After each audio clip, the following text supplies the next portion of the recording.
I know the show is called Listen to Your Mother, but my mother was a single mom of 4, so she just didn't have time to say much.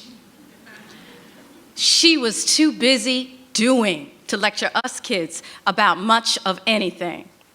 She expected us to talk, though, and whatever we had to say had better be in full, grammatically correct sentences.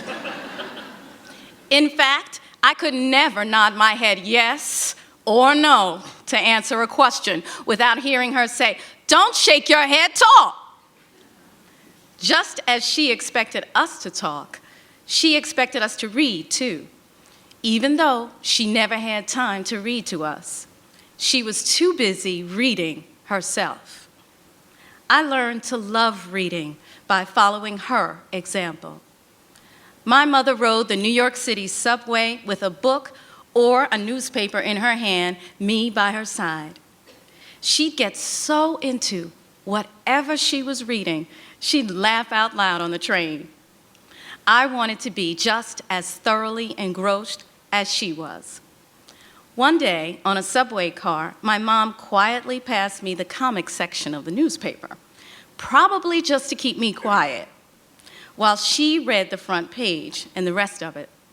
She didn't know it at the time, but that was it for me. I got hooked. Reading became my pastime too. My mom worked full-time and earned her bachelor's, master's, and PhD at night. My sisters and I grew up watching her study or writing her dissertation on the weekends. I later learned that she believed she had to go to school herself in order to motivate us to do the same.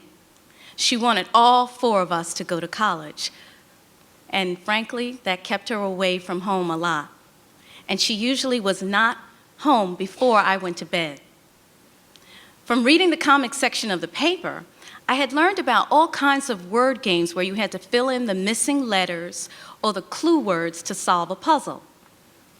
So every night before I went to sleep, as a way to feel close to her, I would turn down the covers on her bed, fluff up her pillow, and lay out her nightgown.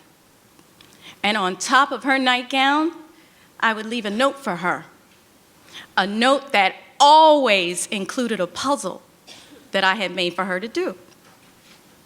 Sometimes it was a hangman, or sometimes it was a word search puzzle, but they were as challenging as my 8 or 9-year-old mind could create.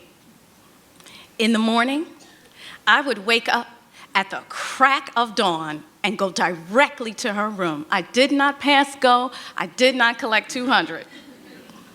I knew that she hadn't gotten home until late and that she was tired from a long day at work and at school, but of course I didn't care.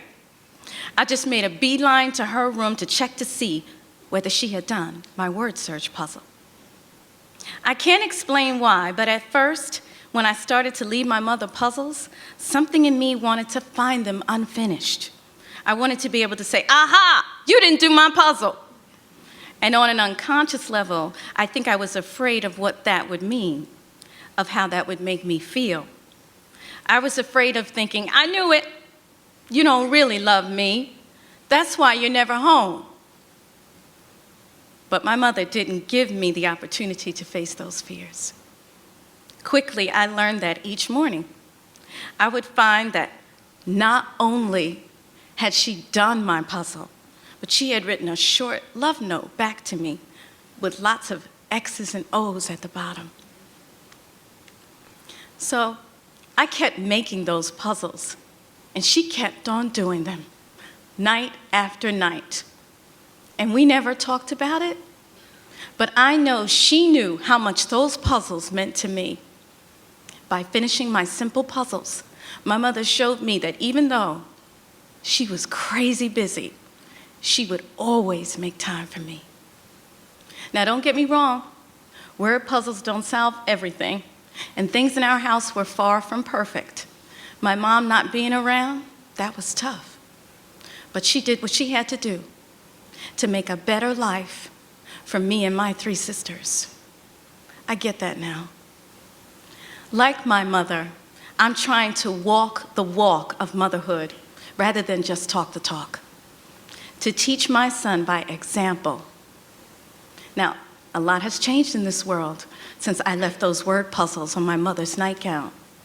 But what she taught me, it still remains. Actions really do speak louder than words.